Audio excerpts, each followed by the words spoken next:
सूचना अस्वीकरण cold signal में प्रस्तुत सभी कहानियां, पात्र, घटनाएं और स्थान पूर्णतः काल्पनिक हैं। इनका उद्देश्य केवल मनोरंजन है। किसी भी जीवित अथवा मृत व्यक्ति, वास्तविक घटना या स्थान से इनकी समानता पूर्णतः संयोगवश है। इस कार्यक्रम का उद्देश्य किसी भी व्यक्ति, समुदाय, धर्म, जाति अथवा संस्था की भावनाओं को ठेस पहुंचाना नहीं है। कोल्ड सिग्नल किसी भी प्रकार की आपराधिक गतिविधि का समर्थन अथवा महिमा मंडन नहीं करता। यह कार्यक्रम केवल वयस्क श्रोताओं के लिए है। संवेदनशील विषयों को देखते हुए श्रोताओं से विवेकपूर्ण निर्णय लेने का अनुरोध किया जाता है। Cold signal, crime and clues.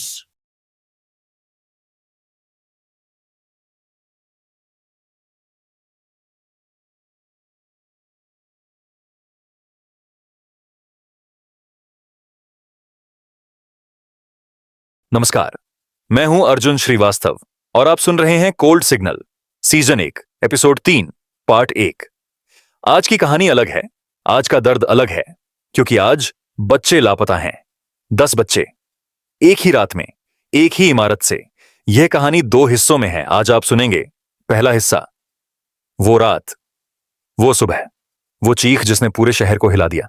तैयार रहिए, यह आसान नहीं होगा। एपिसोड 3 लापता, सुबह की चीख। Part 1 Hyderabad, Banjara hills. एक आधुनिक और उच्च वर्गीय रिहायशी इमारत, सनराइज रेसिडेंसी, 7 मंजिला, 36 घर, साफ सफाई, सुरक्षा के लिए 2 दरवाजे, एक अंदर की तरफ, एक बाहरी, 4 पहरेदार, 4 सीसीटीवी कैमरे। हर रात 9 बजे से सुबह 5 बजे तक मुख्य दरवाजा बंद। यह एक सुरक्षित जगह थी, कम से कम ऐसा सब मानते थे। शनिवार की रात थी, नवंबर का पहला हफ्ता।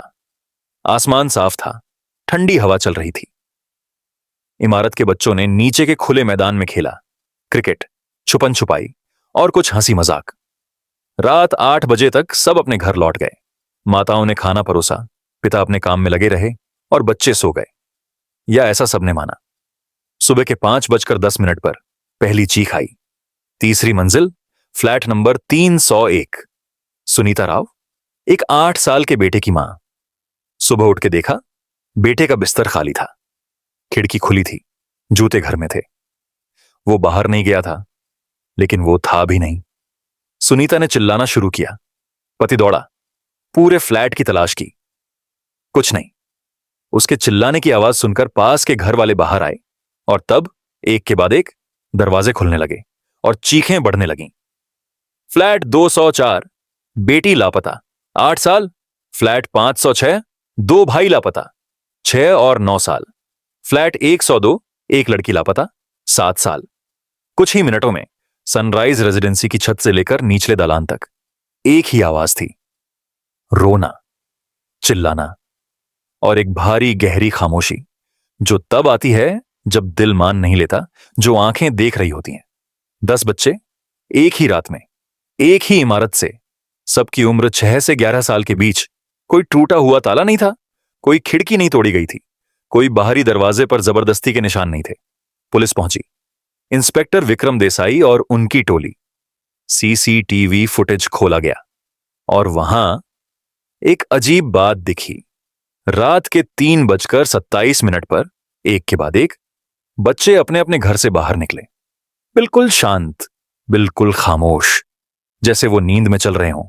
कोई दौड़ नहीं रहा था, कोई रोया नहीं।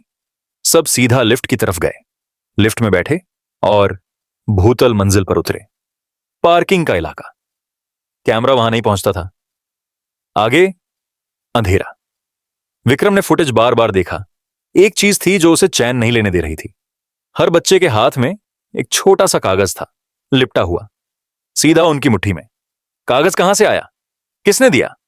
रात को उनके कमरों में कौन गया बिना किसी को जगाए? और वो कागज में क्या लिखा था जिसने 10 बच्चों को रात के अंधेरों में बिना किसी डर के खुद ही बाहर चला दिया? विक्रम के हाथ कांप रहे थे, लेकिन उसकी आंखें स्थिर थीं। यह केस सादा नहीं था और यह सिर्फ शुरुआत थी। 10 बच्चे, एक राज और एक सवाल जो पूरे हैदराबाद को नींद से जगा रहा था। वो कागज में क्या लिखा था? जवाब मिलेगा cold signal season 1 episode 4 part 2 में। तब तक अपने बच्चों को पास रखो। क्राइम एंड क्लूज को अभी सब्सक्राइब करें, क्योंकि अगली कहानी और भी गहरी है। Cold signal. हर सच की एक आवाज होती है,